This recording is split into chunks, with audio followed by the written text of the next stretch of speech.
I hope everyone can hear me correctly. ठीक है, कोई इशू नहीं है, सुनने में कोई दिक्कत नहीं है। And they can, okay, they can see the screen. तो अगर कुछ भी दिक्कत हो तो क्लास में बता देना during the lecture. I have my I on the message box. Okay, so internationalization of rupee, in the past, I think 20 days, I have seen more than 20 articles. मतलब हर दिन एक आर्टिकल। Okay, हर दिन एक article. Okay, ठीक है, we'll do that. Just send me the link. Okay, send me the link. Okay, on DM. So internationalization of rupee है क्या? What it actually is? सबसे पहले हम explore करेंगे what it is. All right, why internationalization of rupee is important? क्यों करना है? All right, how it will be done? And what are the constraints? Okay, what are the constraints जो कि रोक रहा है? So internationalization of rupee, ये एक आर्टिकल आया था जमाल मैकलाई का। ओके, सो ये बेसिकली उसके जो कॉन्टेक्स्ट आपको बता देता हूँ। तो आरबीआई जो है, एक मिनट, आरबीआई जो है उसका एक इंटर डिपार्टमेंटल ग्रुप, उसका रिपोर्ट आया था। ओके, क्या आया था? एक रिपोर्ट आई थी जहां पर बात किया गया था इंटरनेशनलाइजेशन ऑफ रुपी। और वहां पर बहुत ही ज्यादा डिटेल्ड में चाइनीज युआन के साथ इंडियन रुपी को कंपेयर किया गया था। That why the Chinese yuan, okay, is so sought after when compared to the Indian rupee. अब इसका कंटेक्स्ट क्या है? ओके, इसका कंटेक्स्ट देखो। रशिया के साथ रशिया के साथ हमने ट्रेड किया ऑयल का। आपको पता है डीप डिस्काउंट्स मिल रहे थे हमें। By deep discounts it is close to $7 $8। ऐसा नहीं कि 30-30 डॉलर का डिस्काउंट दे रही है रशिया। $7 से $8 का हमें फायदा हो रहा है रशिया से ऑयल खरीदने में। ओके, अब रशियन ऑयल खरीद रहे हैं तो रशिया को, आपको पता है, it is under sanctions. Yes, sanctions है। The Russian economy it is under sanction. तो वो क्या है, स्विफ्ट यूज नहीं कर सकता है। जो ग्लोबल ट्रांजैक्शन के लिए जितने भी कंट्रीज यूज करते हैं ग्लोबल करेंसी ट्रांजैक्शन के लिए, एक स्विफ्ट सिस्टम होता है, उससे बाहर निकाल दिया गया है रशिया को। ओके, तो रशिया अब स्विफ्ट यूज नहीं कर सकता है, डॉलर एक्सेस नहीं कर सकता है। ओके, लेकिन रशिया क्या बोल रहा है कि ठीक है, कोई बात नहीं, आप जो फ्रेंडली कंट्रीज है रशियन फेडरेशन से, आप मेरा तेल ले लो, आई विल गिव यू $7-8 का डिस्काउंट पर बैरल, एंड यू कैन पे मी इन योर ओन करेंसी। तो इंडियंस तो खुश हो गए कि ओके, हम देंगे, बिल्कुल देंगे अपनी करेंसी में। तो लेकिन रशियंस ने अब मना कर दिया। रशियंस ने अब मना कर दिया और कह क्या रहे हैं कि आप चाइनीज युआन में हमें दे दो। Okay, you don't need to pay us in Indian rupee, because हमारे लिए हमारा कोई वो काम ही नहीं है उसका। There is no use case for Indian rupee for us. But if you will pay us in Chinese yuan, हमारा भला हो जाएगा। ओके, सो इंडिया जो है, सिंस चाइना के साथ एक राइवलरी है, geopolitical border, all right, bilateral rivalry है चाइना के साथ। So we are not too keen on having this arrangement कि युआन से हम पेमेंट करें, बिकॉज हम अपने ही दुश्मन को फंड करेंगे, अपने ही दुश्मन का। ओके, जो अभी प्रेजेंट में China is counted as an enemy. अब चाइनीज युआन को हम यूज करेंगे तो चाइनीज युआन स्ट्रेंथन होगा, फॉर द रीजन कि चाइनीज युआन की डिमांड बढ़ेगी। और 5-10 रुपए का ट्रेड तो हो नहीं रहा है, 100-150 रुपए का ट्रेड नहीं हो रहा है। कितना ट्रेड हो रहा है? $40 बिलियन के करीब का ट्रेड हो रहा है। सो अचानक से अगर मार्केट में ये सोच के देखो, अगर मार्केट में चाइनीज युआन अचानक से इंडिया डिमांड क्रिएट करेगी चाइनीज युआन का कि मुझे $40 billion worth of Chinese yuan चाहिए टू गिव टू रशिया, तो चाइनीज युआन का वैल्यू क्या होगा? गिरेगा या बढ़ेगा? Can anyone tell me? It's a prelims question. बढ़ेगा। वैल्यू क्या होगा? बढ़ेगा। What is the reason why it will increase? Why it will shoot up? Because this will become scarce. This will become scarce. Demand side से push मिलेगा। Okay, demand side से push मिलेगा, supply side same रहेगी, because the Chinese central bank, they will be printing the same amount, and India will demand more yuan। तो वो क्या बोलेगी कि उससे क्या होगा कि जो चाइनीज युआन है हमारे दुश्मन का करेंसी, हम ही स्ट्रॉन्ग करेंगे। So India is not in favor of that. Okay, the Indian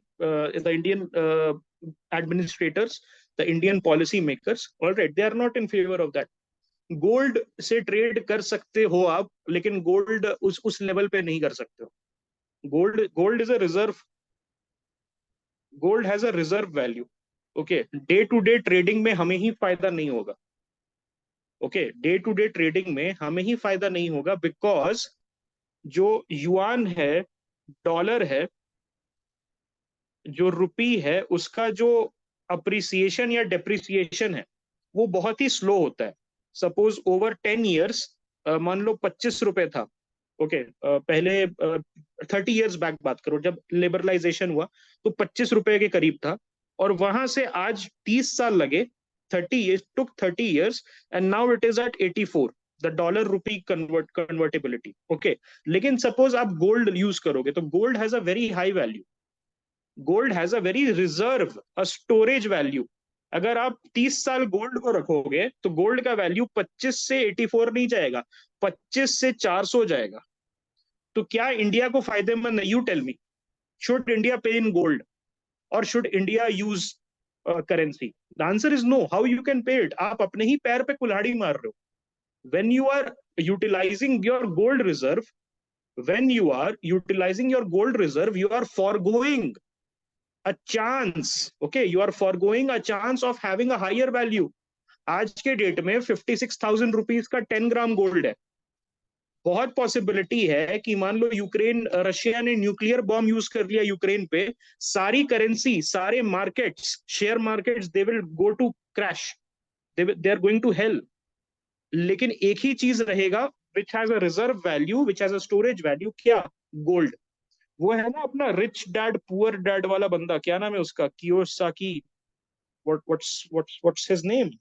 Rich Dad Poor Dad. Yes, Robert something. Yes, so Robert Kiyosaki, जो जिसका नाम है, तो he said, all right, that very soon the global economy is going to crash. It is going into a very deep recession. Okay, very deep recession. और वो क्या बोल रहे हैं? गोल्ड को स्टोर करो.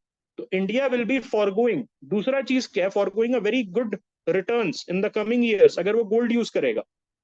आप ऐसी चीज अगर रशिया को दे रहे हो, $40 बिलियन वर्थ ऑफ, जिसका वैल्यू नेक्स्ट 10 ईयर्स में मे बी 400 बिलियन तक जा सकता है, तो कौन बेवकूफ है? आप बेवकूफ हो, ये रशिया बेवकूफ है? गोल्ड में ट्रेड करोगे. अब गोल्ड पहुंचाओगे कैसे? पैसा अगर पहुंचाना है, पैसा अगर पहुंचाना है दोस्त, तो आप कैसे पहुंचाते हो? एक बटन दबाते हो, पैसा चला जाएगा. ओके ओके, एक minute, just give me 1 minute. Okay, so you tell me, all right, you tell me कि हम गोल्ड का एक तो वैल्यू फॉरगो करेंगे, और पहुंचाएंगे कैसे गोल्ड? कौन से शिप पे? ओके, उसका भी तो कॉस्ट होगा, इंश्योरेंस कॉस्ट, फ्राइट कॉस्ट, वो भी तो ऐड करोगे गोल्ड पहुंचाने का, है ना? $40 बिलियन का गोल्ड कौन इंश्योर करेगा? आप ये बता दो. ओके, तो कि गोल्ड नहीं यूज कर सकते हम. गोल्ड इज अ, छोटे छोटे कॉमोडिटीज के लिए ठीक है, मे बी $50,000 का. ओके, $50,000 का अगर आप गोल्ड ट्रांसफर कर रहे हो, तब ठीक है कि प्लेन में जा सकता है. $50,000 वर्थ हाथ में आ जाएगा आपके. $1 लाख का हाथ में आ जाएगा. You can take it in your hand and then go to Russia and pay Putin, लो भाई ये तुम्हारा गोल्ड है, $100,000 का, हमें तेल दे दो. But $40 billion worth of gold कहाँ से ट्रांसफर करेंगे आप? और and when you are transferring $40 billion worth of gold, you are forgoing its future storage value. Okay, हो सकता है कि वो 400 बिलियन हो जाए. Russia is laughing all the way to its bank, you are not. Okay, तो context ये था कि इंटर डिपार्टमेंटल ग्रुप, और ये कंटेक्स्ट जो है, इसको आप इंट्रोडक्शन की तरह भी यूज कर सकते हैं. ये जो नोट्स हैं ये आपके साथ रहेंगे. ऑलराइट, ये जो नोट्स हैं, this is going to be with you. तो ये कंटेक्स्ट है. सपोज यूपीएससी क्वेश्चन पूछ लेती है इंटरनेशनलाइजेशन ऑफ रुपी पे, so you can start open your answer with this, that recently the RBI has released the report of interdepartmental group on internationalization of rupee, where it has talked about this issue in detail. Okay, now India is in talks with several countries regarding trade and payment in rupee. आपने देखा है UAE के साथ already हमारा बन चुका है दिरहम रुपी वाला जो है, राइट? दिरहम रुपी जो हमने बायलैटरल अग्रीमेंट किया है, that UAE, all right, UAE will buy Indian products using Indian rupee, and we are going to pay UAE the imports that India gets from that country in dirhams. UAE के साथ करना beneficial क्यों है? कोई बता सकता है what is that UAE और इंडिया के ट्रेड के कंटेक्स्ट में? Can anyone tell me that why ये एक इंडिया के लिए बेनिफिशियल ट्रेड है? एनर्जी नहीं। And क्या उसका डायनेमिक्स है? Yes, Abhi has got it. अरे एक्सीलेंट यार। Trade surplus, okay, trade surplus, we enjoy a trade surplus, मतलब हम, यूएई हमसे ज्यादा खरीदता है, यूएई हमसे ज्यादा खरीदता है और हम यूएई से कम खरीदते हैं। ओके, तो वो होता है trade surplus. Can you tell me 2-3 countries जिसके साथ हमारा ट्रेड सरप्लस चल रहा है? एक तो चलो यूएई हो गया, US, very good. Okay, some European countries, okay, some European countries, उनके साथ हमारा ट्रेड सरप्लस चल रहा है। और सबसे ज्यादा डेफिसिट किन कंट्रीज के साथ हमारा डेफिसिट चल रहा है? बहुत सारे छोटे कंट्री, जैसे भूटान है, उसके साथ हमारा सरप्लस चलता है। नेपाल है, उसके साथ हमारा सरप्लस चलता है। ऑलराइट, और भी बहुत सारे कंट्रीज के साथ हमारा चलता है। हाँ, जो छोटे छोटे कंट्रीज है, ओके, उनके साथ हमारा सरप्लस चलता है। ट्रेड डेफिसिट हमारा भयानक चाइना के साथ है, एंड चाइना का ये कंसिस्टेंट है। चाइना अराउंड $3 ट्रिलियन एक्सपोर्ट करता है, और in return it takes in some 900 billion और $1 trillion worth of goods. China एक बहुत ही एडवांटेजियस पोजिशन में है because of this figure, that $3 trillion के around, you know, it sells to the world and it buys from the world only $900 billion, giving it a trade surplus of a $2.1 trillion. okay, just मैं इसको update कर दूंगा। Last I read was this, okay, अभी क्या है, I will just update you guys.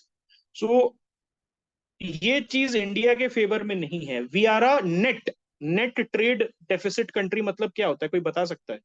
Net trade deficit country, या China अगर मैं बोलूं it's a net trade surplus country. इसका मतलब है, नेट ट्रेड डेफिसिट का क्या मतलब है? दैट, हाँ, आर टोटल इंपोर्ट्स, मतलब हर कंट्री से imports are greater than what we sell to the entire world. Okay, तो हम एक नेट ट्रेड डेफिसिट कंट्री है। बट जब हम लोग पीएलआई स्कीम पढ़ेंगे, प्रोडक्शन लिंक इंसेंटिव स्कीम, तो उसमें पता लगेगा that how government of India is changing this scenario. Okay, अब हम आ जाते हैं Indian rupees versus Chinese yuan पे, जो कि आरबीआई के रिपोर्ट में बहुत ही डिटेल में डिस्कस किया गया था। सो मेजर एडवांटेज क्या है चाइनीज युआन का over Indian rupee? What is that? It is that कि Chinese economy runs a sustained trade surplus with the world.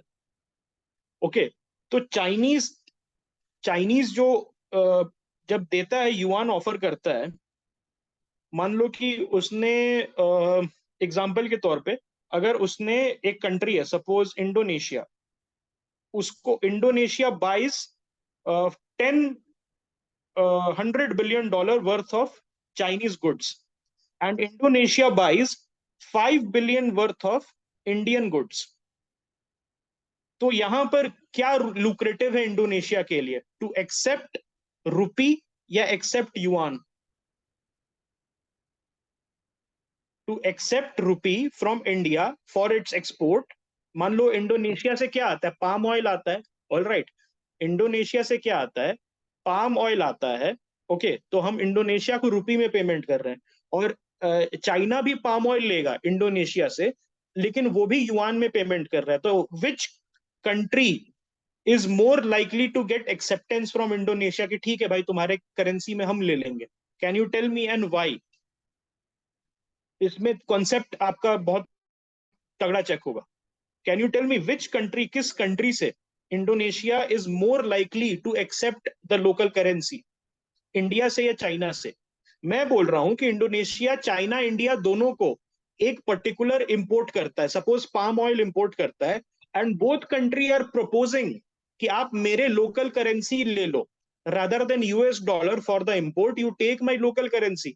China से यू आर करेक्ट, ठीक है? तो आई एम आस्किंग कि which is more likely, which country is more likely to get Indonesia's acceptance? The answer is China. Can anyone tell me what is the reason? What is the reason why Indonesia will accept Chinese yuan for its own export? वो जो चीज export कर रहा है उसमें importing country का currency क्यों लेगा? नहीं, you are wrong. Okay, it is not. Indonesia will not find more ease of purchase from other country. Economy size थोड़ा सा that it can return it to China. अरे yes, VS got it. VS का देखो, आप VS का comment देखो, he is absolutely right because China से उसके ज्यादा ट्रेड है, चाइना से वो ज्यादा माल खरीदता है. With China, it has more trade, it buys more product. तो फिर क्या होगा? यहां पर ध्यान से देखना, यूज केस, चाइनीज युआन का यूज केस ज्यादा है. चाइनीज युआन का यूज केस का ज्यादा का मतलब क्या हुआ? That more products are available for Indonesia in this hypothetical scenario, for Indonesia to buy. India के साथ वो कुछ खरीदता ही नहीं है. इंडोनेशिया बहुत फार्मा की कुछ चीजें खरीदता है, may be few billion dollars. अब मान लो इंडिया उस पर $10 बिलियन डंप कर दे, $10 billion worth of rupee, $10 billion worth of rupee dump कर दे इंडिया इंडोनेशिया पे, और इंडोनेशिया इंडिया से सिर्फ $2 बिलियन का गुड्स खरीदता है. तो इसका मतलब क्या हुआ? $8 बिलियन वर्थ ऑफ रुपी ऐसे ही पड़ा हुआ है बिना किसी काम का. लेकिन suppose 10 billion yuan, 10 billion USD worth of yuan dump कर दे चाइना इंडोनेशिया पे. तो इंडोनेशिया को तो पता है कोई बात नहीं जी, हम तो चाइना से $100 बिलियन का सामान खरीदते हैं, ये $10 बिलियन हम उसमें यूज कर लेंगे, क्योंकि चाइनीज एक्सपोर्टर से को तो हम पे कर सकते हैं, और चाइनीज एक्सपोर्टर को हम पे कर सकते हैं, तो हमारा ये पड़ा नहीं रहेगा. यही प्रॉब्लम आई रशिया के साथ, सेम प्रॉब्लम आई रशिया के साथ कि इंडिया से ज्यादा कुछ वो खरीदता नहीं है. अब इंडिया वालों ने $40 billion worth of rupee dump कर दिया रशिया पे. अब प्रॉब्लम क्या आया? That the Russians are saying इसका हम करें क्या? तुमसे तो हम चीजें खरीदते नहीं है, दूसरी कंट्री रुपी लेगी नहीं. समझ आया? तुमसे मतलब इंडिया से हम चीजें खरीदते नहीं है, तो रुपी हमारा यूज का वहां नहीं आया. अब अगर मैं जाऊंगा दूसरे कंट्री में, सपोज चाइना के पास जाऊंगा और बोलूंगा भाई इंडियन रुपी लोगे, तुम इंडियन रुपी लोगे, तो वो क्या बोलेगा? नहीं, मैं क्यों लूं? ओके, यूजलेस है, वर्थलेस है, मेरे लिए वर्थलेस है. माइट बी आप जाके बांग्लादेश से बात करो, उनको हो सकता है पसंद आ जाए. समझ रहे हो? Have you got this concept? This is a very crucial concept आगे बढ़ने से पहले. I'll do it, okay? And ask me again and again. मैंने पहले भी बोला था, do not hesitate, okay? Do not hesitate at all. अब देखो, मैं बात कर रहा था यूज केस का. सपोज इंडोनेशिया है, उसका इंडिया के साथ, ओके, इंडिया से वो खरीदता है $2 बिलियन का, $2 बिलियन US का सामान. मतलब इंडिया, ध्यान से सुनो, इंडिया एक्सपोर्ट करता है इंडोनेशिया को, और चाइना के साथ वो $100 बिलियन का करता है ट्रेड. मतलब चाइना एक्सपोर्ट करता है $100 बिलियन टू इंडोनेशिया. ओके, अब यहां पर है, suppose Indonesia gets a contract of supplying palm oil, to both these countries worth $5 billion each. मतलब Indonesia $5 billion worth of palm oil it will send to India, and $5 billion worth of palm oil it will sell to China. And both these countries, India and China, they come to Indonesia and they say that, my dear Indonesia, will you be willing to accept my local currency in lieu of payment for the $5 billion worth of palm oil that you just gave me? So I asked, what was my question? That which country is more likely to get their proposal accepted and why? Which country is more likely to get their proposal accepted and why? The answer is China. Why? उसमें answer VS ने दिया कि already ज्यादा सामान खरीदता है, उसका use case ज्यादा है. इसका मतलब जो इंडोनेशिया को $5 billion worth of Chinese yuan मिला, $5 billion worth of Chinese yuan मिला, that has a bigger use case because वो Chinese importer से, sorry, Chinese exporter से ज्यादा सामान खरीदता है. So it will be, all right, it will be a bigger use case. Whereas India से सिर्फ $2 billion का सामान खरीदता है. तो अगर उसके पास $5 billion worth of Indian rupee है, $5 billion, तो उसके पास कितना ट्रेड डेफिसिट हुआ? इट मींस दैट उसके पास फालतू $3 billion इंडियन रुपी पड़े रहेगा. बिकॉज $2 billion का सामान तो चलो रुपी में खरीद लिया, इंडिया से फार्मा प्रोडक्ट आते हैं, वो इंडोनेशिया ने खरीद लिया, लेकिन बाकी जो $3 billion worth of INR, that is your Indian rupee है, उसको कहां देगा? उसका तो यूज केस कुछ हुआ नहीं. कोई कंट्री इंडियन रुपी एक्सेप्ट नहीं करेगा, कोई कंट्री एक्सेप्ट नहीं करेगा. Okay, you are asking as in they will be able to buy more with yuan for Indonesia. Indonesia will be able to buy more with yuan. Indonesia का जो yuan का use case ज्यादा क्यों है? What is the reason yuan का use case ज्यादा है? Because China से वो ज्यादा सामान खरीदता है, चाइना के साथ वो ज्यादा सामान खरीदता है. It has a trade deficit with China, so it is going to exhaust all the Chinese yuan by buying things from Chinese exporters. Whereas India से कम सामान खरीदता है, so it doesn't have a use case. It will be lying in their bank. Okay, the Indian rupee will be lying in their bank क्योंकि India से तो सामान ही नहीं खरीदता है, और दूसरे कंट्री इंडियन रुपी एक्सेप्ट नहीं करेंगे. अब समझ आया? ये बहुत ही कोर कंसेप्ट है. ये नहीं समझ आएगा तो आपको नहीं समझ आएगा कि इंटरनेशनलाइजेशन क्यों जरूरी है. Yes, Dev has got it. Anyone else, किसी को भी नहीं समझ आया फिर से समझाएंगे, कोई इशू नहीं है. There is no penalty, there is no nothing is there. Okay, और आपके वजह से किसी इंट्रोवर्ट का भला हो जाएगा. If you will ask questions now, हो सकता है कोई ऐसा है, ठीक है, एक बार मैं फिर से बता देता हूँ. चलो यहां पर बताता हूँ, may be in a okay, यहां देखो, शुरू से देखो. There is a country India, ठीक है, there is a country Indonesia, and there is a country China. ठीक है, just follow me and stop me अगर आप नहीं फॉलो कर पा रहे हो. वहां से मैं फिर से समझाऊंगा उस पार्ट से. इंडिया और इंडोनेशिया का ट्रेड, इंडिया और इंडोनेशिया का ट्रेड ऐसे है कि India sends $2 billion worth of goods to Indonesia. मतलब इंडिया क्या करता है? India exports. और चाइना क्या करता है? $100 billion. And this is not a hypothetical scenario, this is actual जो हो रहा है ग्राउंड पे. एक्चुअल में चाइना का इतना ज्यादा एक्सपोर्ट है, बट अभी एक हाइपोथेटिकल सिनेरियो की तरह हम ट्रीट कर रहे हैं. तो China sends $100 billion worth of export to which country? Indonesia. India sends $2 billion worth of India sends $2 billion worth of exports to Indonesia. Okay, ठीक है, यहां तक ठीक है. अब suppose Indonesia gets a contract to export palm oil to both India and Indonesia. दोनों India and Indonesia को palm oil export करना है, और $5 billion, $5 billion worth of palm oil went to India, and $5 billion worth of palm oil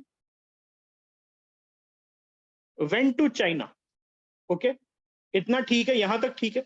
Have you got it? मतलब ये scenario समझ आया? Were you able to get the scenario? Okay, now both India and China proposes to Indonesia. Both India and China, they come to Indonesia with a proposal and they say, my dear Indonesia, would you be interested in getting our local currency, that is the INR for India, and the renminbi or the Chinese yuan for China for the palm oil export of $5 billion each that you just sent me. So my question was, which of their proposal, India का proposal और China का proposal, इसमें से कौन सा proposal is more likely to get accepted and why? This was the question. And the answer is China. Why? Why China's proposal is more likely to get accepted? Because यहाँ देखो, China enjoys a trade deficit. So मान लो $5 billion worth of palm oil Indonesia ने China को भेजा, and China sends $5 billion worth of Chinese yuan as payment.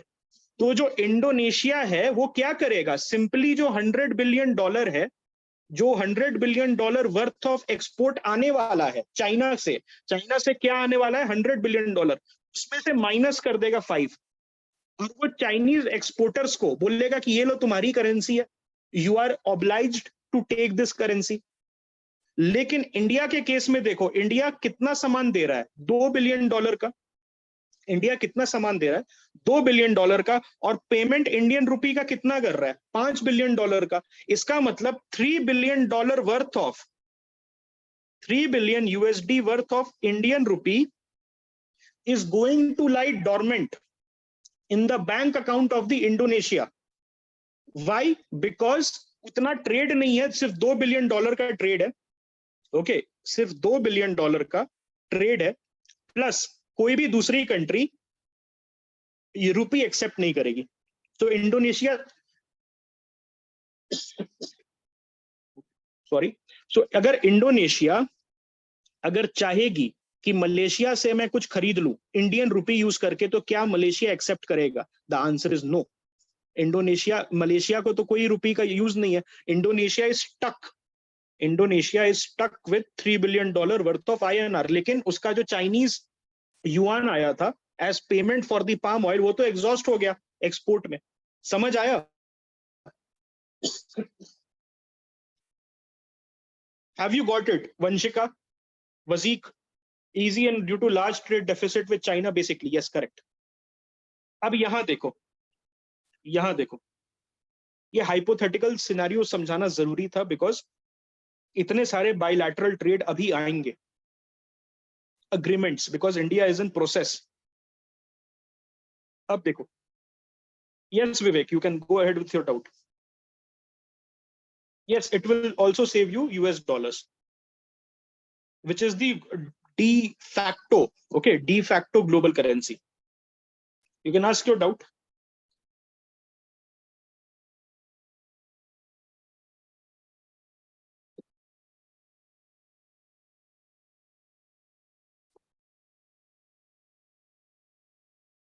All right. How is USD more dominant than euro as EU exports more? How is that possible? Okay. देखो, US dollar जो है वो export पे basis नहीं है. US dollar का असली power जानते हो क्या है? यूनाइटेड स्टेट्स डॉलर का असली पावर है द 10 सुपर कैरियर्स, जो कि वर्ल्ड के सारे ओशंस को पेट्रोल कर रहे हैं. The 50+ nuclear submarines. हाँ, basically gun board diplomacy. That's a good. Okay, so US dollar का बैकिंग सिर्फ एक्सपोर्ट्स पे नहीं है. Okay, and exports is almost same, और US is twice the economy of eurozone. Alright, अगर तुम इकोनॉमिक पैरामीटर पे, ठीक है, इकोनॉमिक पैरामीटर पे तुम बात करो, alright, you talk on economic parameter. Okay, so economy है, okay, economy of US is twice that of eurozone. Eurozone का इकोनॉमी $12 ट्रिलियन है, टोटल यूरोपियन यूनियन का $12 ट्रिलियन है, वेयरएज यूएस का 22 है. तो इकोनॉमिक एस्पेक्ट पे तो नहीं है, और मिलिट्री पे तो बिल्कुल भी नहीं है. मिलिट्री एस्पेक्ट पे अब देखो, यूरो की बात समझो. पता है, जर्मन आर्मी है वो अपने टैंक्स में मशीन गन के जगह ब्रूम स्टिक्स लगा के चलती है, बिकॉज उनके पास इतने पैसे नहीं है कि वो they can afford a proper machine gun. उनके पास पैसे हैं, लेकिन उनके आर्मी के पास इतने पैसे नहीं है that they can afford a proper machine gun. तो ब्रूम स्टिक्स, वो झाड़ू लगा के चलती है, टू गिव एन इम्प्रेशन कि डरे लोग. and that is I'm not making this up, just Google it. Broomstick leopard tanks. Okay, broomstick leopard tanks आप उसको कर लो. तो यूरो तो पॉसिबल ही नहीं है. अब दूसरा क्वेश्चन है कि पाउंड को कैसे रिप्लेस किया. Pound was once a global reserve currency. A pound global reserve currency क्यों था? Because of gold. अभी भी देखोगे तो पाउंड इतना महंगा क्यों है? Almost 100. It is 17 rupees higher. It is 70 rupees higher, 17 rupees higher than the US dollar. US dollar 83 का आता है और पाउंड आता है 100 का. What is the reason? Obviously the gold reserve. तो British gold reserve are massive. Obviously looted wealth काफी ज्यादा इसमें. ऑल राइट, लूटेड वेल्थ है, चीटेड वेल्थ है, but at the same time after world war one, okay, world war one जो हुआ था उसमें बहुत ज्यादा ब्रंट, ओके, ब्रंट आया था ब्रिटेन पे. काफी ज्यादा खर्चा हो गया था उसका. World war two was the death nail. World war two was the death nail in the British empire. और उसके बाद क्या हुआ? Decolonization. It lost its major colonies, the crown jewel India, the Malay peninsula, Nigeria, okay, जो scramble for Africa में जितना जीता था सब हार गया. All right. और उसके बाद एक होम आइलैंड पे बस के रह गया. इतना जो अभी ब्रिटिश होम आइलैंड है वो भी अब लग रहा है कि स्कॉटलैंड ब्रेक अवे कर जाएगा because of the Brexit issue. तो that's why the pound got replaced. That's why the pound got replaced by the US dollar. Okay. और यूनाइटेड स्टेट्स का एक और मेजर इशू क्या है? That why it is so dominant? Because of its location. It has no enemies. The United States has no boundary enemies. मतलब land boundary का कोई enemy नहीं है. All the major powers in the world who are vying to become a superpower, they have, all right, they have this. Russia का है ना China. China is an enemy. आपको क्या लगता है रशिया और चाइना दोस्त हैं? The answer is no. Russia China बिल्कुल दोस्त नहीं है. Just go and read the Sino-Soviet split. The Russians view the Chinese with a certain degree of suspicion, and they had a war. Over 1 million soldiers got killed in that. Nobody knew. दूसरा है Europe. Russia से आप पूछ रहे हो, कैसे पूछ रहे हो? यूरोप के साथ तो लड़ रहा है वो, अभी लड़ रहा है. It has an enemy in Europe only. Okay. और वो सिविलाइजेशनल एनिमी है उसका, रशिया का. ओके. उस पे कभी बाद में चर्चा करेंगे. Okay, let us stick to internationalisation of rupee. Let us not go astray. So यही इशू था. What I wanted, I hope everyone got that Indonesia वाला एनालॉजी. इसीलिए मैं बोल रहा हूँ कि युआन क्यों स्ट्रांग है. What is the reason? All right. What is the reason yuan strong है? उसका use case ज्यादा है दोस्त. अगर countries are accepting yuan, they know that okay, I am buying a lot of things. I am buying a lot of things from China. तो मुझे yuan मिल जाएगा तो तुरंत मेरा yuan निकल जाएगा, वो पड़ा नहीं रहेगा मेरे पास. लेकिन द रशियंस आर सेइंग कि भाई तुम मुझे $40 बिलियन रुपी में दोगे, चलो ठीक है, मैं ले लूंगा, मैं करूंगा क्या उसका? What I am going to do with it? Because I only export $5 billion worth of goods from you. चलो बहुत ज्यादा हो जाएगा तो 10 बिलियन. ऑल राइट, मैं पास्ता, पिज्जा और ये सब क्या है, टूना, सब तुमसे ही मंगाने लगूं. चलो ठीक है, मैं अपना जितना भी सर्विस एक्सपोर्ट्स है सारे इंडियन कंपनी से कर दूं. तो ज्यादा से ज्यादा कितना खिंचेगा? $10 बिलियन. अभी 5 है, 4-5 है, और वो $10 बिलियन पे खिंच जाएगा. लेकिन बाकी के $30 बिलियन तो ऐसे ही फालतू पड़े रहेंगे ना वो यूज कर सकता है ना कुछ कर सकता है. And the Russian economy will get a hit because export से जो वेल्थ आ रहा है, रशियन इकोनॉमी में एक्सपोर्ट से जो वेल्थ आ रहा है, that is not going to be used. वो तो पड़ा रहेगा, useless currency, technically useless currency. हो सकता है 5 साल में उसको एग्जॉस्ट कर पाए. 5 साल इंडिया से कंटिन्यूअसली एक्सपोर्ट करे. और एक्सपोर्ट हमेशा ऐसे नहीं होता है, या ऐसे नहीं होता है. एक्सपोर्ट हमेशा ऐसे होता है कंट्री से. ओके, ये चीज आपको ध्यान रखनी है. हो सकता है कि आज $5 बिलियन करे, अगले साल जरूरत ना हो. बट अगर Russia $40 billion worth of Indian rupee अगर अपने अकाउंट में रख लेगा, तो उसको कंपल्शन हो जाएगी कि मुझे इंडिया के साथ खरीदना. तो पता है वो क्या बोला? For people who joined late, मैंने स्टार्टिंग में बताया था, दे सेड कि हमें युआन दो. अब इंडिया डिलेमा में पड़ गया. इंडिया का क्या डिलेमा है? Should we fund the economic rise of our direct enemy. China is our direct enemy, और हम $40 billion worth of Chinese yuan अगर मार्केट में इंडिया डिमांड जनरेट करती है तो युआन का जो वैल्यू है वो शॉर्ट अप हो जाएगा. The Chinese economy will strengthen. Okay, although अलग बात है कि उसका एक्सपोर्ट ओरिएंटेड है, तो it is not exactly in its favor that yuan strengthen, no, because it will lose its competitive edge, and Chinese they are reliant on cheap exports. Okay, so वो different matter है, but हम लोग अगर dilemma में हैं, this is our dilemma, all right. भाई ये नहीं हो सकता है, चाइना नहीं एक्सेप्ट करेगा रुपी में, all right. वो तो देख रहा है कि कैसे तुमको पनिश करें बॉर्डर पे. तो जियोपॉलिटिकल सिनेरियो को आपको अंदर ताक पे रख के आगे बढ़ना है, ये चीज आपको ध्यान रखना है. अब मैंने यहां पर लिखा है कि company who buy from China have a ready use case of Chinese yuan which the Indian rupee does not have. मैंने समझा दिया क्यों, क्योंकि हम एक ट्रेड डेफिसिट कंट्री है, हम खुद एक ट्रेड डेफिसिट कंट्री है, चाइना ट्रेड सरप्लस है, वो दुनिया को सामान बेचता है, तो सभी के पास रेडी यूज केस है. और पता है एक और चीज, बहुत ध्यान से सुनना, अगर इंडोनेशिया मलेशिया के पास जाए, इंडोनेशिया फिलीपींस के पास जाए, इंडोनेशिया वियतनाम के पास जाए और बोले कि भाई जो तुमने मुझे एक्सपोर्ट किया था ना वो मटेरियल, उसके बदले में मैं पेमेंट कर रहा हूं, लेकिन you have two options, one is the Indian rupee and the other is Chinese yuan. Okay, one is the INR and the other is Chinese yuan. क्या लोगे? तो which currency they are going to accept?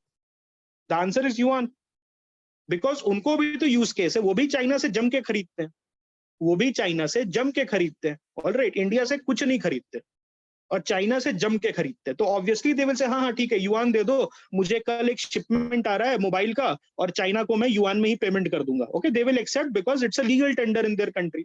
Alright, और उनके लिए ही अच्छा है. तो ये समझ आया, this I think you have got this, why internationalisation. Alright, why the RBI's. Okay, RBI का जो है इंटर डिपार्टमेंटल ग्रुप जो है क्यों बात कर रहा है इतना डिटेल में युआन के साथ, what is the reason? Alright, what is the reason yuan के साथ बात कर रहा है, युआन के ऊपर इतना इतना डिटेल में बात कर रहा है. अब एंड गेम क्या है? जब हम इंटरनेशनलाइजेशन की बात करते हैं, बहुत बड़ी बड़ी बातें हो रही है. आई टोल्ड यू 20 आर्टिकल्स, अगर आप न्यूज़पेपर पढ़ोगे लास्ट 20 डेज में, each day had one article. Okay, so end game है क्या? What is the end game? It is to get included in the IMF's special drawing right SDR currency basket like the Chinese yuan. ये हो जाएगा जिस दिन INR, Indian rupee, will get included, Indian rupee will get included, okay, in the IMF का जो SDR basket है, that day we can say कि हम एक truly global currency बन चुके हैं, global reserve currency बन चुके हैं. अब ये देखो करेंसी का वेट क्या है IMF के SDR बास्केट में, ये प्रीलिम्स का क्वेश्चन बन सकता है, आपको बोल सकता है UPSC, because UPSC has gone nuts. तो UPSC आपको बोल सकता है कि starting from the lowest to highest आप ये करेंसी को in the IMF SDR basket सबसे कम से ज्यादा लगाओ. ओके, तो यहां देख लो 2022 का डेटा है और 2015 का डेटा है. Alright, isn't there also needed requirement for some amount of reserve tranche? Yes, it is reserve tranche needed, but that is that is another thing. उसके पहले स्ट्रक्चरल इश्यूज है. ऑलराइट, उसके पहले स्ट्रक्चरल इश्यूज है, उसको ही आप नहीं, if you will not address it, how you are going to, okay, you are going to fulfill the requirement of that reserve tranche. Okay, so IMF का जो SDR basket है, IMF का जो SDR basket है, उसमें देखो, so 2015 में क्या क्या था? US डॉलर था, यूरो था, okay, जापानीज येन था और पाउंड था. The yuan got included. Okay, yuan got included. This was a question in 2016 prelims. Direct question था, one word, कि अभी कौन सा करेंसी इंक्लूड हुआ है? The answer was Chinese yuan. तो Chinese yuan was the latest entry, लेकिन Chinese yuan क्या है? It's a growing currency. 10.92% से which was in 2015, within 7 years it has jumped to 12.28%. all right, almost 2% का. Euro नीचे चला गया, यूरो नीचे चला गया, पाउंड नीचे चला गया, येन नीचे चला गया. दो करेंसी कौन सी बड़ी? युआन और US dollar. What does it tell you my friends? Does it tell you anything? about the geopolitical realities of these 5 countries. About the geopolitical realities of these 5 countries. US dollar का बढ़ा, इसका मतलब US is still resilient. United States as an economy is still resilient. China is still resilient. China is still resilient. But बाकी के सारे देख रहे हो कितना क्राइसिस है. ओके अभी कभी और बात करेंगे and it's a very very very interesting. Okay it will be a very interesting class जिस दिन हम इन 5 के बारे में बात करेंगे. आईआर में हो सकता है, मे बी पीएसआईआर के लिए अगर कोई क्लास जब लगानी हो आईआर वाली तब करेंगे. लेकिन जल्दी से मैं बताऊं तो यूरोजोन जो है, ऑलराइट, यूरोजोन है, जापान है और ब्रिटेन है. All of them are reeling under a common crisis, that is the demographic crisis. Aging population है. एवरेज एज ऑलमोस्ट 48-49 टच कर रहा है. ऑलराइट, कहीं कहीं पे 50 प्लस हो चुका है almost. India is a relatively young country. Average age हमारा अभी भी 28-29 है. और इनका एक और इशू है कि इन्होंने अपने इंफ्रास्ट्रक्चर में इन्वेस्टमेंट नहीं किया है. ओके जैसे इंडिया में है ना पीएम गति शक्ति, क्यों हम इन्वेस्टमेंट कर रहे हैं? बिकॉज इन्वेस्टमेंट से भी इकोनॉमी आगे बढ़ती है. जब आप रोड में इन्वेस्ट करोगे तो बाहर की कंपनीज आएगी. उसी तरीके से जर्मनी में बहुत सालों से बहुत सालों से इन्वेस्टमेंट ही नहीं हुआ है. Okay, you must have heard about the autobahn, you must have heard about their highway system, but उसमें investment ही नहीं हुआ है. And people are saying कि there are cracks in the infrastructure, the whole infrastructure.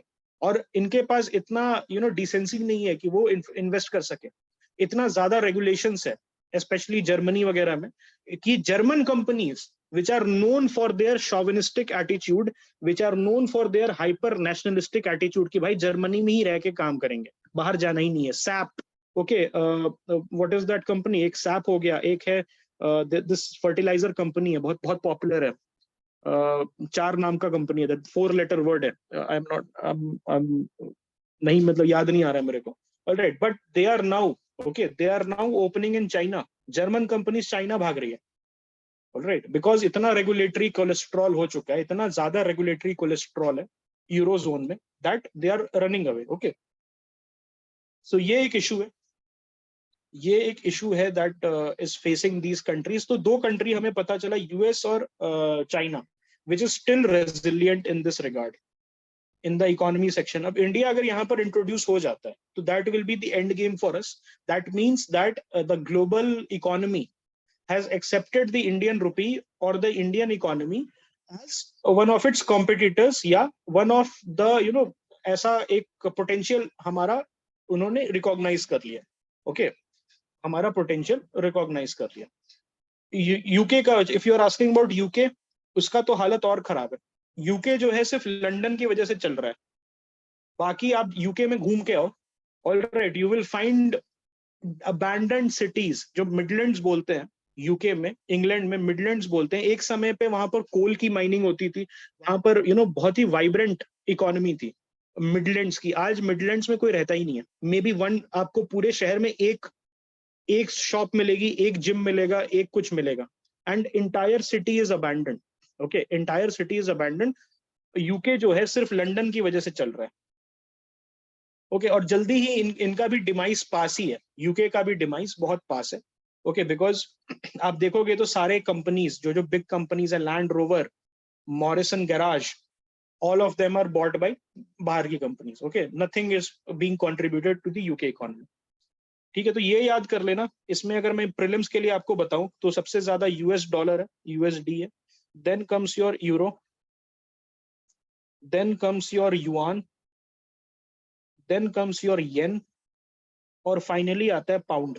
तो हो सकता है UPSC ये पूछ ले कि इसमें से कौन नहीं है, which of them does not fall in the SDR basket, और आईएनआर दे दे या रशियन रूबल दे दे और आपको टिक करने वो वाला आंसर.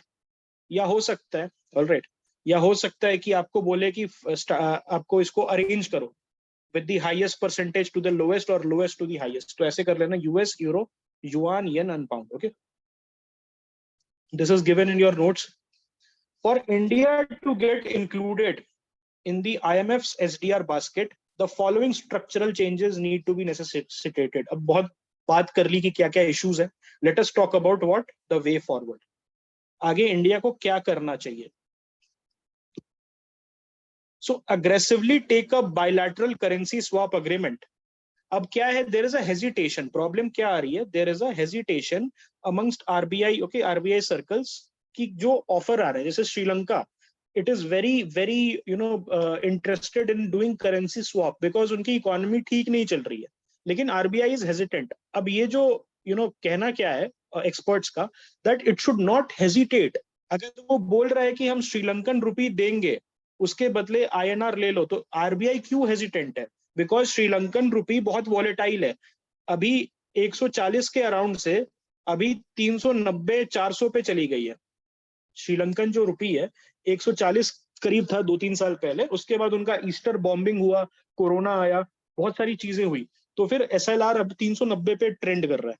और एसएलआर जो आईएनआर है, द श्रीलंकन आर सेइंग कि हम करेंसी स्वैप कर लेते हैं, मतलब आप $5 बिलियन का इंडियन रुपी हमें दो और हम $5 बिलियन का श्रीलंकन रुपी आपको देते हैं, तो घाटे का सौदा है कि नहीं? अगर हम श्रीलंकन रुपी सेम वैल्यू पे एक्सेप्ट कर ले and it is a volatile currency, तो हो सकता है कल को वर्थलेस हो जाए। It might not be the of the value, the जो पेपर है उसका भी वैल्यू ना निकाल पाए। लेकिन ये जो एक्सपर्ट्स है इंटरनेशनलाइजेशन पे, वो क्या कह रहे हैं, take it, take the opportunity. क्यों? शॉर्ट टर्म लॉसेस जरूर होगा, ऐसे करके वेरी वेरी गुड, जो मैं कह रहा था वीएस ने वही लिख दिया, शॉर्ट टर्म लॉसेस जरूर होगा, बट लॉन्ग टर्म में हम क्या कर रहे हैं, लिक्विडिटी प्रोवाइड कर रहे हैं। ओके, कुछ $4-5 बिलियन के लॉस पे हम वर्ल्ड में इंडियन रुपी की लिक्विडिटी बढ़ा रहे हैं, मतलब हर कंट्री को हम इंडियन रुपी दे रहे हैं। तो ये क्या है, शॉर्ट टर्म लॉसेस जरूर है, हो सकता है $20-30 बिलियन का हमें खर्चा उठाना पड़े, ऑलराइट, हमें $20-30 बिलियन का खर्चा उठाना पड़े, लेकिन उनके अकाउंट में इंडियन रुपी जब पड़ जाएगा तो हमारा लिक्विडिटी ऑलमोस्ट बढ़ जाएगा। और ग्लोबल लेवल पे छोटी छोटी कंट्रीज को टारगेट करो, may be African countries, okay, उनको बोलो कि ठीक है तुम मुझे अपना फ्रैंक दे दो, सीएफए दे दो, सेंट्रल अफ्रीकन फ्रैंक जो है वो आप दे दो, maybe give me some far off country like Burundi, like Uganda, उस टाइप की कंट्रीज पे जाके इंडियन रुपी को फ्लड कर दो मार्केट में। उससे क्या होगा, लिक्विडिटी हम बढ़ाएंगे। द एक्सपर्ट्स आर सेइंग कि भाई तुम पहले लिक्विडिटी बढ़ाओ, थोड़ा सा short term losses low, but एक बार जब रुपी की लिक्विडिटी ग्लोबल मार्केट में बढ़ जाएगी, automatically people will start accepting your payment. Okay, rupee का यूज केस भी बढ़ेगा।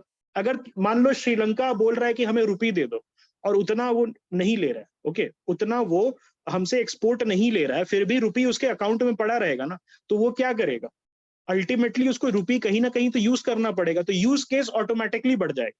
वो बोलेगा अच्छा ठीक है यार, क्या करना है इस साल, let us get those cabbage from India, because rupee बढ़ा हुआ है, ऐसे हम बांग्लादेश से मंगाते थे, ऐसे हम पाकिस्तान से मंगाते थे कैबेज, लेकिन रुपी है हमारे पास, तो let us use the rupee और इंडिया से ही मंगा लेते हैं, मे बी 10-5 रुपए का फर्क है, बट क्या करें, रुपी है हमारे पास। वैसा ही थिंकिंग उगांडा सोचेगी, यस और नो? उगांडा भी वही सोचेगी कि नहीं, कि हाँ यार ये मतलब हमारे पास कोई ऑप्शन नहीं है, रुपी हमारे पे पड़ा हुआ है, हम नहीं मांगा था रुपी और उन्होंने दे दिया, ठीक है, उनको तो घाटा हो गया, क्योंकि उगांडन शिलिंग, उगांडन पाउंड वो तो वर्थलेस है, लेकिन यार अब रुपी का क्या करे, क्या कोई कंट्री ले नहीं रही है, तो चलो इंडिया से ही कुछ खरीद लेते हैं। रुपी का यूज केस क्या है, धीरे धीरे बढ़ने लगा। ओके, रुपी का यूज केस क्या है, धीरे धीरे बढ़ने लगा। जियो देखा यार, जियो देखा है, जियो का क्या स्ट्रैटेजी था, पहले फ्री में बांटो, पहले उसने 2-3 साल बहुत लॉस लिया, फ्री में इंटरनेट सबको दिया, और एक ही बार में उसने प्लान लॉन्च कर दिया, तो उसका जो यूजर बेस था वो बढ़ गया कि नहीं, जो यूजर बेस था वो बढ़ गया कि नहीं? उसी तरीके से जो एक्सपर्ट्स हैं वो क्या बोल रहे हैं, जो जो बायलैटरल स्वैप्स के ऑफर्स आ रहे हैं लेते जाओ, ओके, बायलैटरल स्वैप्स के ऑफर लेते जाओ, बेसिकली रुपी का चस्का लगा दो, ऑलराइट, रुपी का चस्का लगा दो, फिर काट दो। ओके, अब यहां पर देखो, idea is to make sure countries with whom we run a trade surplus, जैसे Sri Lanka, UAE, alright, USA, have access to enough rupee liquidity to pay for Indian exports. तो हम जो रुपी भेज रहे हैं, रुपी वही चीज हमें वापस आ रहा है। उससे क्या हो रहा है, रुपी की औकात बढ़ रही है, रुपी स्ट्रेंथन हो रहा है, रुपी की मार्केट में वैल्यू बढ़ रही है। Okay, then recalibration of the foreign portfolio investment regime. Okay, foreign portfolio investment, देखो एफडीआई तो हमने बहुत इजी कर दिया है, एफडीआई करना बहुत इजी कर दिया, इन्वेस्टमेंट आओ पक्के एसेट्स में। एफडीआई एफपीआई में क्या डिफरेंस है? FDI is an asset making investment, okay, और FPI is not an asset making investment, it's a profit making investment for the person who is investing, okay? So I hope everyone knows what is the difference between FDI and FPI. Anyone, कोई आप में से ऐसा है जिसको FDI FPI में difference नहीं पता? हाँ, hot money क्योंकि तुरंत भाग जाता है।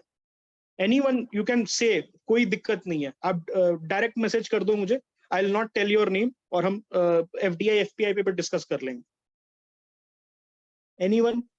जीरो से स्टार्ट कर रहा है, कोई बात नहीं, ठीक है। सो एफडीआई जो है, alright, FDI foreign direct investment जो है आपका, वो पक्के एसेट्स में होता है, okay. It is for asset creation and it is for long term. It's a non debt creating investment. ये क्वेश्चन कहाँ आया था? 2020 प्रीलिम्स में, 2020 प्रीलिम्स में ये क्वेश्चन था, ओके। और एफपीआई क्या है? Foreign portfolio investment. तो ये है बेसिकली 10% से लेस जब किसी शेयर्स, बॉन्ड्स, इस टाइप के इन्वेस्टमेंट में होता है for a profit making motive, not an asset creation motive. और ये क्या है? डेट क्रिएटिंग है। This is highly debt creating, whereas FDI is non debt creating, it's an asset creating. यहाँ पर एफपीआई में क्या है? इट्स लाइक इट्स लाइक कि मैं इन्वेस्ट कर रहा हूँ और जैसे ही 5-10 रुपए शेयर का दाम बढ़ा, मैं तुरंत उसको डंप करके बाहर निकल जा रहा हूँ और इंडियन मार्केट से पैसा कमा रहा हूँ। एफडीआई में क्या है? कमिटमेंट, 20 साल, 25 साल, 30 साल, 50 साल की कमिटमेंट के साथ बंदा आता है, okay. Relaxing the know your customer regime, okay. एक और ये इशू है कि बहुत ज्यादा stringent know your customer regime है हमारा, उसके वजह से काफी सारे इन्वेस्टर्स इंडियन इकोनॉमी में इन्वेस्ट नहीं करना चाहते, स्पेशली एनआरआईज को के लिए और अच्छा से कर देना चाहिए, एनआरआईज के लिए और एक्सेसिबल इंडियन मार्केट को बनाना चाहिए, because NRI are sitting on wealth, on a lot of wealth, because NRIs are one of the highest performing immigrant community in the world.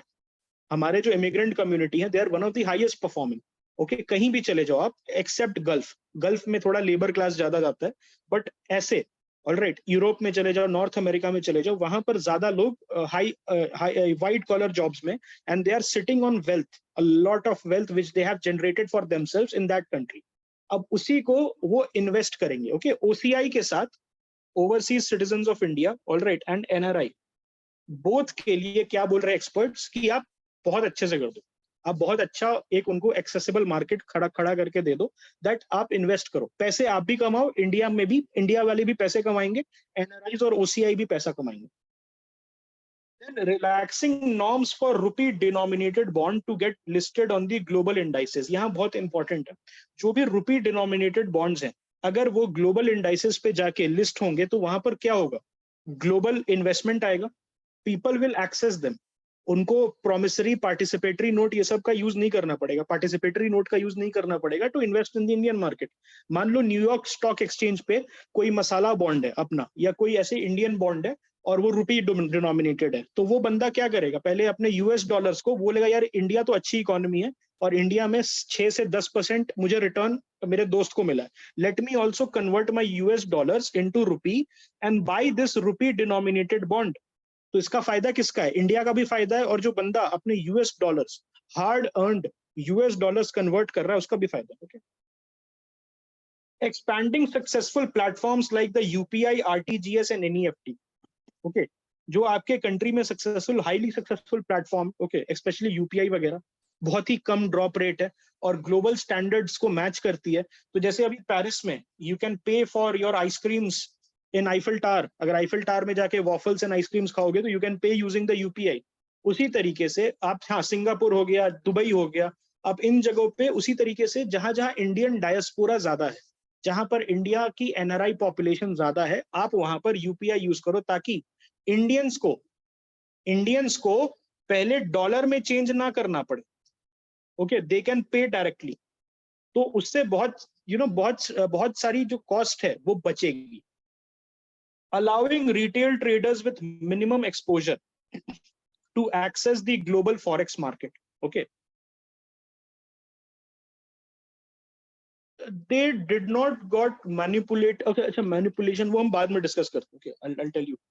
So allowing retail traders with minimum exposure to access the global forex market. अभी क्या है कि बहुत ज्यादा stringent है, बहुत ज्यादा stringent कौन है? आरबीआई है when it comes to forex market, and RBI is like a godfather of Indian rupee. वो इतना it's like a grandfather, खड़ूस grandfather आप ऐसे कह सकते हो। RBI is like a खड़ूस grandfather of Indian rupee। वो बहुत ही ज्यादा jealously guard करता है, okay? वो बहुत ही ज्यादा jealously guard करता है इंडियन रुपी को। उसी के चक्कर में बहुत सारे उसने रूल्स एंड रेगुलेशंस बनाए, जिसके वजह से उसमें से एक रूल्स एंड रेगुलेशंस है दैट जो रिटेल ट्रेडर्स हैं या जो बड़े ट्रेडर्स हैं उनको सर्टेन मिनिमम एक्सपीरियंस होना चाहिए फॉरेक्स मार्केट में, ओके? मतलब जहां पर करेंसी को बेच खरीद सकते हो और उसका जो मार्जिन होता है, मार्जिन पे प्रॉफिट होता है फॉरेक्स में। फॉर योर इन्फॉर्मेशन ऐसे होता है दैट सपोज 2-2 रुपए का प्रॉफिट होता है। मतलब आपने 84 रुपीज में यूएस डॉलर खरीदा, you are anticipating it will go to 86 rupees, 86 पे गया और आपने पर यूएस डॉलर 2 रुपए कमाए। तो मार्जिन ट्रेडिंग इसी को बोलते हैं, मार्जिन प्रॉफिट, मार्जिन ट्रेडिंग यही होता है। तो वहां पर क्या है कि बहुत सारे लोगों को अलाउड नहीं है, बहुत सारे लोग अलाउड नहीं है, not a lot of people are allowed in this. तो वहां पर अलाउ करना चाहिए ताकि रुपी का लिक्विडिटी अगेन बढ़े। अगर बहुत सारे लोग फॉरेक्स ट्रेडिंग कर रहे हैं तो इसका मतलब रुपी कन्वर्ट हो रहा है, यूएस डॉलर रुपी में कन्वर्ट हो रहा है, रुपी ग्लोबल मार्केट्स में जा रहा है, ओके? रुपी बाहर के ट्रेडर्स को एक्सेसिबल हो रहा है। सो जब लिक्विडिटी बढ़ेगी ग्लोबल मार्केट में रुपी की, अभी जो नहीं है, देन ओनली हम कह सकते हैं कि इंटरनेशनलाइजेशन ऑफ रुपी होगा। अब ये वरुण गांधी जी का आर्टिकल था, okay? This was an article of Varun Gandhi ji, इसको मैंने ऐड कर दिया और उसके बाद पढ़ने की जरूरत नहीं है। FPI means capital account convertibility, not exactly. FPI FDI होता है, और दो चीज है FDI में, एक होता है इनवर्ड, ओके? कैपिटल अकाउंट की अगर मैं बात करूं तो एक इनवर्ड होता है, एक आउटवर्ड होता है, वो FDI होता है, ओके? FPI वाले आप करंट अकाउंट में ज्यादा देखने को मिलेंगे। अब कैपिटल अकाउंट मतलब क्या होता है वो हम बाद में डिस्कस करेंगे, तो I think your doubt will be solved, just hold on for 5 minutes. तो ये प्रीलिम्स 2022 का ड्रॉप क्वेश्चन था, यू नो दिस वन, कि डिवैल्यूएशन अगर होगा करेंसी का, ओके? डिवैल्यूएशन अगर करेंसी का होगा, वो हमने डिस्कस भी किया था, तो कैसे वॉलेटिलिटी खत्म होगा। डिवैल्यूएशन अगर होगा करेंसी का तो how it is it going to make the currency more volatile, और is it going to make the currency less volatile, okay? ये चीज है। अब यहाँ पर वो तो हमने डिस्कस कर लिया था, आई होप उसका वीडियो भी आपके पास है, and that document is also there, तो आप उसको एक्सेस कर सकते हो। नहीं होगा तो पूछ लेना, I just tell you in the DMs. यहाँ पर लेकिन वरुण गांधी ने क्या बोला कि okay, we need to make the rupee fully convertible. अभी क्या है, इट इज पार्शियली कन्वर्टेबल। तो दो टाइप की कन्वर्टेबिलिटी होती है, एक होता है आपका कैपिटल अकाउंट कन्वर्टेबिलिटी और एक होता है करंट अकाउंट कन्वर्टेबिलिटी, ठीक है? वो हम डिस्कस करते हैं। लेट अस सी सम इंपॉर्टेंट पॉइंट्स पहले। सो इस आर्टिकल में क्या है कि daily average share for the rupee in the global exchange market is only 1.6%। इससे पहले हमने डिस्कस किया था कि लिक्विडिटी जो है वो बढ़ानी जरूरी क्यों है, बिकॉज आरबीआई बहुत जेलसली गार्ड कर रहा है, उसके वजह से ग्लोबल मार्केट में रुपी की अभी औकात नहीं है। It is only 1.6%, only 1.6%, okay? It is only 1.6%. India does not allow full capital account convertibility, which is holding the rupee back. India जो है, it is not allowing full capital account convertibility. उसके लिए दो committees बैठी थी।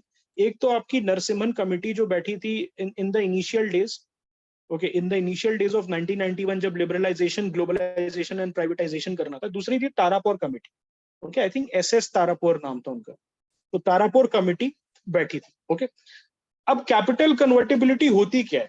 Capital convertibility होती क्या है? तो सपोज आपको ना लंदन में प्रॉपर्टी लेनी है, ओके? लंदन, आप हो Indian businessman and you want to buy a property in London, तो आप क्या करोगे? वहां इंडियन रुपी में तो दोगे नहीं ना उस बंदे को जिससे आप लंदन में प्रॉपर्टी खरीद रहे हो, और उसको चाहिए ब्रिटिश पाउंड, क्योंकि वहां का लीगल टेंडर है। आप क्या करोगे? इंडियन करेंसी को, इंडियन रुपी को क्या करोगे? कन्वर्ट कराओगे। You will convert Indian rupee into British pound, okay? And then British pound से आप पेमेंट करोगे। बट आरबीआई इस फुल अलाउ नहीं करेगी आपको, मान लो 1 मिलियन पाउंड का, 1 मिलियन US डॉलर्स का या 1 मिलियन पाउंड का वो प्रॉपर्टी है, तो आरबीआई विल से कि पहले ये इतना करो, पहले इस इतना टाइम में, okay I will allow you only 250K maximum, 250,000, all right. There is, I think आपने सुना है लिबरलाइज रेमिटेंस स्कीम, दैट जो आरबीआई है वो सिर्फ $250,000, वो मृणाल सर के वगैरह के नोट्स में पढ़ा होगा जरूर से। तो आरबीआई अभी अलाउ नहीं करेगी, if you want two by, okay if you want two by a property in London, तो आरबीआई आपको उतना रुपी ले जाने के लिए अलाउ नहीं करेगी। So that is your capital account convertibility. अब कैपिटल अकाउंट कन्वर्टेबिलिटी देख लेते हैं। So it refers to the ability of a country's currency to be converted into foreign currency without any limits or prohibitions in order to conduct investment transactions. All right, investment transactions. आप invest कर रहे हो ना London की उस property में, suppose you want to buy a property in Mayfair, आप गए और वहां पर आपने देखा कि यार ये सही प्रॉपर्टी लग रही है, what's the cost, the broker से 2 मिलियन पाउंड, आप क्या बोलोगे, okay it will take me 2 years, if you want the full 2 million pounds it will take me 2 years. Why? Because RBI आपको अलाउ ही नहीं करेगी फिक्स टाइम में कुछ ही amount of पैसा आप निकाल के उसको कन्वर्ट कर सकते हो। लेकिन इसका दो पार्ट है, दो पहलू है, that is one is outward capital account transaction and the other is inward. Outward में बहुत सारे इफ्स एंड बट्स हैं। आउटवर्ड में आरबीआई बहुत अलाउ नहीं करती है कि इंडियन सिटीजन्स को या इंडियन बिजनेसेस या इंडिया में जो पैसा कमा रहे रुपी में, उनको कन्वर्ट करा ले US डॉलर्स या पाउंड्स में या whatever the currency and buy property there. वो बहुत ही मुश्किल है। लेकिन बाहर से जो पैसा आ रहा है, बाहर से पैसा आ रहा है in the form of FDI, और एफडीआई क्या मैंने बताया था, वो क्या है, फिक्स्ड एसेट्स और लॉन्ग टर्म एसेट्स और नॉन डेट मेकिंग एसेट्स।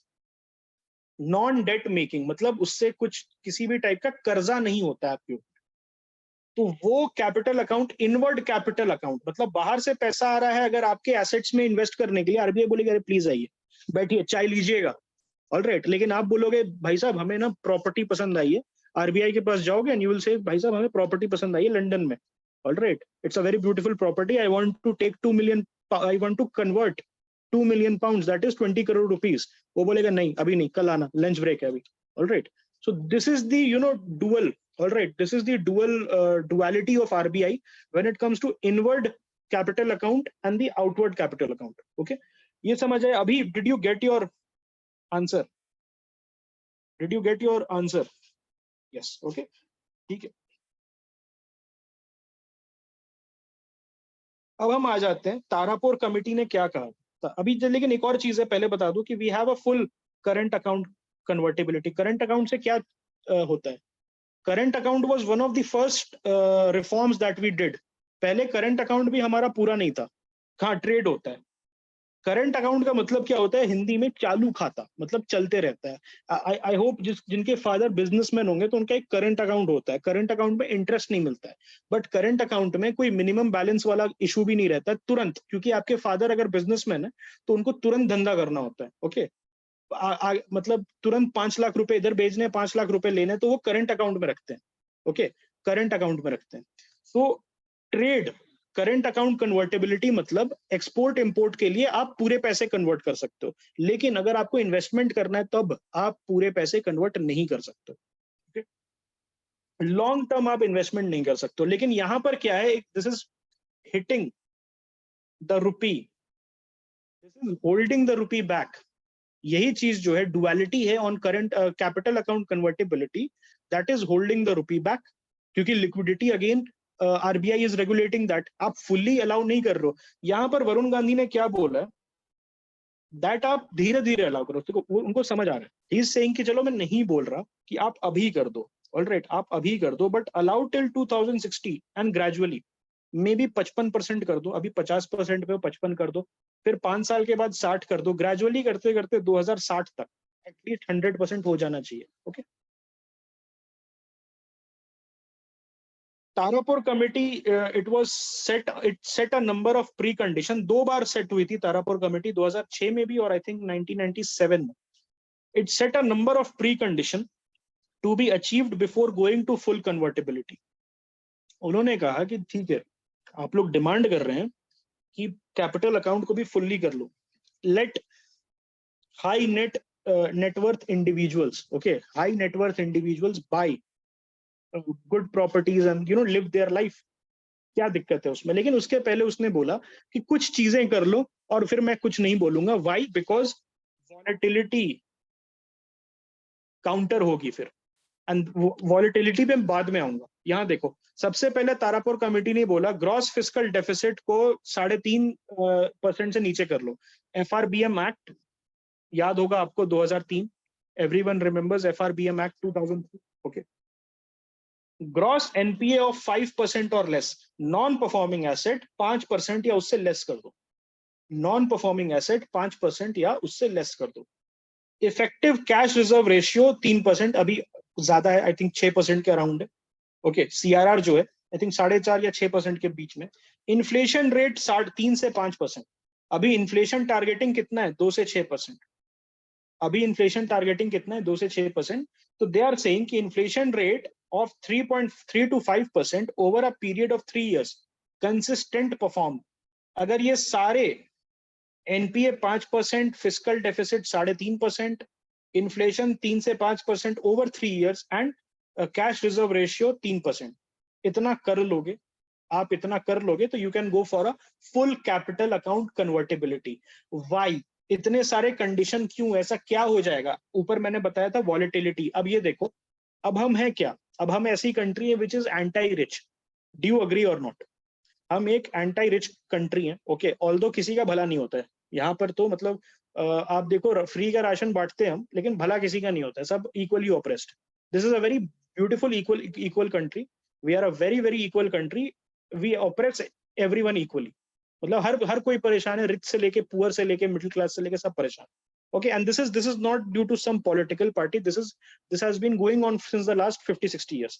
अब यहाँ पर देखो प्रॉब्लम क्या आती है वॉलेटिलिटी की. भाई जिस दिन RBI अलाउ कर देगी कि भाई you can buy properties in London and properties in Bahamas and properties in Miami, properties in California, तो जितने भी हमारे हाई नेटवर्थ इंडिविजुअल्स हैं जिनके पास मोटा पैसा है, ऐसे कहा जाता है ना, top 1% of Indians they hold 40% of the wealth. Top 1% of the Indians, they hold 40% of the wealth and they are desperately seeking a way out. All right, उनको अगर मैं बैठा दूं अभी, वो जैसे अफगानी सब नहीं गए थे पकड़ के प्लेन पे, उसी तरीके से भाग जाएंगे. ऐसा सिचुएशन है फॉर दी टॉप 1%, बिकॉज ना इंडिया ना उनसे उगलते बन रहा है ना निगलते बन रहा है. ओके. तो ये वाला इशू है. तो RBI नोज दिस कि भाई अभी हम एक डेवलपिंग कंट्री है, अभी हम उतना स्टैंडर्ड ऑफ लिविंग नहीं दे पा रहे हैं, स्टैंडर्ड्स ऑफ लिविंग नहीं दे पा रहे हैं, अफोर्ड नहीं कर पा रहे. तो दीज 1% पीपल अंधाधुंध बाहर भेजना स्टार्ट कर देंगे पैसा. They will start buying properties in Miami, Croatia, all these places, Germany, हर जगह कर लेंगे. उससे क्या होगा? इंडियन रुपीज वॉलेटाइल हो जाएगा. इंडियन रुपी की कोई औकात होगी नहीं. इंडियन रुपी को कन्वर्ट अगर आप करोगे US डॉलर या what ever the currency is, तो इंडियन रुपी का डिमांड घटेगा और इंडियन रुपी का सप्लाई सेम रहेगा. तो इंडियन रुपी क्या जाएगा? 150, 160, 170, 180. इसीलिए Tarapore committee knows this. SS Tarapore committee knows this fact कि भाई पहले अपना इकोनॉमिक हेल्थ ठीक करो. ऑलराइट, इकोनॉमिक हेल्थ ठीक करो, नहीं तो बवाल हो जाएगा. अगर 1% ऑफ इंडियंस जो 40% ऑफ द वेल्थ होल्ड करते हैं उनको आप अलाउ कर दोगे, and the situation is very dire when you increase 1% to 5%. 1% है, उसको 5% कर दोगे तो 5% of Indians hold 70 to 80% of the wealth. अब मान लो कि 5% ऑफ द पीपल परेशान होकर भागने लगे, अपने इन्वेस्टमेंट्स बाहर करने लगे. मे बी अब villa in Sri Lanka, may be a villa in Bangkok. Okay, सबको चाहिए ना भाई. यहाँ पर प्रॉपर्टी की प्राइसेस आपने देखा है, नोएडा में 2 BHK का माचिस का डिब्बा आपको 70-80 लाख में मिल रहा है. सेम चीज आपको फुकेट में, या सेम चीज आपको थाईलैंड के पिक्चरस बीच पे आपको 70-80 लाख में, पूरा बाली में वगैरह में विला मिल जाता है. तो why the 1% and the 5% they will not go to Bali. 5,000 की टिकट आती है, 10,000 की टिकट आती है, वियतनाम की 6,000 की टिकट आती है, अपना प्रॉपर्टी रख लेंगे वहां पर एंड दे विल फ्लाई. तो ये चीज SS Tarapore committee and the RBI very well knows that once the floodgates will be opened, तो ये it will be a total crap show, ये होने वाला है. सो दैट्स व्हाई ये कंडीशंस लगाया गया. ओके, ये कंडीशंस लगाया गया. आई होप आपको ये वाला भी you understood why capital account convertibility is not desirable. You understood this part? So even countries who are in a comfortable fiscal position are prone to currency crisis and rapid deterioration. उनका SS Tarapur committee का ये भी कहना है कि ठीक है भाई, इंडिया में बहुत दिक्कत, India is a developing country, उतना क्वालिटी ऑफ लाइफ हम किसी को अफोर्ड नहीं कर पा रहे हैं, which is desirable to the education and the the aspirational standards. But जो कंट्री स्टेबल है, जो country so called good quality of life दे पा रहे हैं, वो भी फिस्कल इशू से बचे नहीं है, वहां पर भी इश्यूज आ रहा है. टर्की का एग्जांपल ले लो, आज 26 रुपए का 27 रुपए का लीरा है. एक टाइम में बहुत पास में 5 साल पहले $1 used to be 4 lira. $1 used to be 4 lira. आज क्या है? $1 used to be 26-27 lira, and this is artificial. असल में लीरा का वैल्यू 40-50 होना चाहिए. वाई? बिकॉज यहाँ पर टर्किश सेंट्रल बैंक ने $160 बिलियन फूके हैं within 2 weeks. You will not believe this. I made a tweet on this also कि $160 बिलियन लीरा के स्लाइड को बचाने के लिए फूक दिए. Between when lira was between 15 to 21, वहां पर $160 billion within the span of 2 weeks from their forex reserve. They converted US dollar to lira, फिर भी नहीं बचा सके. ओके, इसीलिए मैं बोल रहा हूँ ये आर्टिफिशियल है. तो तारापुर कमेटी बोल रही है जो रिलेटिवली वेल ऑफ कंट्रीज है, बर्न मतलब खत्म कर दिए, उनको जो यूएस डॉलर है अपने फॉरेक्स रिजर्व में, उसको लीरा में कन्वर्ट कर दिया, and lira continue to slide. तो उनको बहुत ज्यादा लॉस हो गया. $160 बिलियन एग्जैक्ट नहीं, बट 50-60 बिलियन नेट लॉस हुआ है. क्या हुआ है? नेट लॉस हुआ है. तो इनका कहना है एसएस तारापुर कमेटी का कि relatively well of country like Turkey का एचटीआई हायर है, टर्की का क्वालिटी ऑफ लाइफ हायर है, इकोनॉमी थोड़ी सी बेटर थी पहले, अब तो नहीं है, अब तो इन्फ्लेशन उनका 70% पे. सो दे आर सेइंग, 2006 में उन्होंने कहा कि वो कंट्री भी ससेप्टेबल है which are affording a better quality of lifestyle to their people. तो इंडिया को तो और चौकन्ना रहना चाहिए. India should pay more attention. Okay, India should pay more attention. Current versus capital account देख लेते हैं. So current account जो है, the current account deals with mainly import and export of goods and services. तो मैंने आपको बता दिया था, बेसिक ट्रेड जो होता है, चालू खाता, जो आपके फादर अगर बिजनेसमैन है तो तुरंत धंधा करना होता है, कि पैसे लेने होते हैं, पैसे देने होते हैं, उस पर कोई रोक टोक नहीं है, नो मिनिमम बैलेंस. उसी तरीके से देश का करंट अकाउंट होता है. ऑलराइट, देश का, कंट्री का भी करंट, एक कंट्री भी जब धंधा करती है, बिजनेस करती है, उनका एक करंट अकाउंट होता है. तो तुरंत ऑलराइट, एक्सपोर्टर को पैसे दिए, शिप आई, इंपोर्टर को पैसे दिए, शिप आई गई, शिप गई, ऐसे शिप टर्न हुई, आपने तुरंत पैसे का सेटलमेंट किया, खत्म. लेकिन कैपिटल अकाउंट मैंने बता दिया था, जब आपको लॉन्ग टर्म इन्वेस्टमेंट्स करने, वहां पर आरबीआई आपको वहां पर आपको एक तरीके से रोक देती है, ठीक है, लंगड़ा लगा देती है जो हम बोलते हैं. By way of investment and loans मैंने डिस्कस कर लिया है. India has a more liberal inward capital account rule. मैंने अभी बताया था, एफडीआई आना हो, जब आप जाओगे आरबीआई के पास, बोलोगे कि सर इंडियन इकोनॉमी में इन्वेस्ट करना लॉन्ग टर्म के लिए, एफडीआई करना, बोलेगा आइए जी, चाय पीजिए, बैठिए हमारे साथ. ओके, चाय पीजिए हमारे साथ, बैठिए, आप बताइए आपके हाल चाल कैसे हैं. But if you will go कि सर हमें बाहर की कंट्री में इन्वेस्ट करना है, बोलेगी कि अभी मत आना, ठीक है, कल आना, अभी आपसे बात नहीं करना मेरे को. So why partial capital account convertibility? Inward and outward flow of foreign and domestic capital is prone to volatility. मैंने बता दिया क्यों volatile है.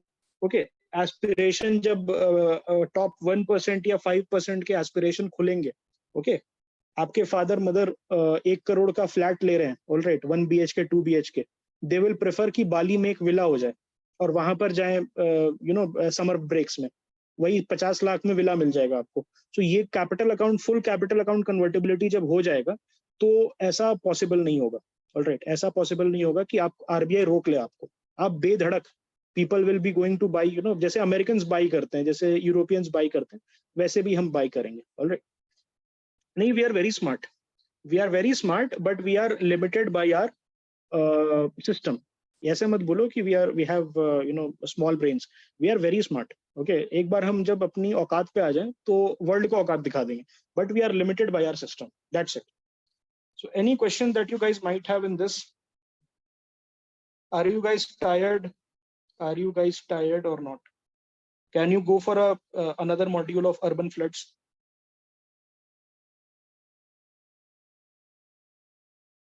Okay, I'll tell you about IMF का SDR. एक मिनट।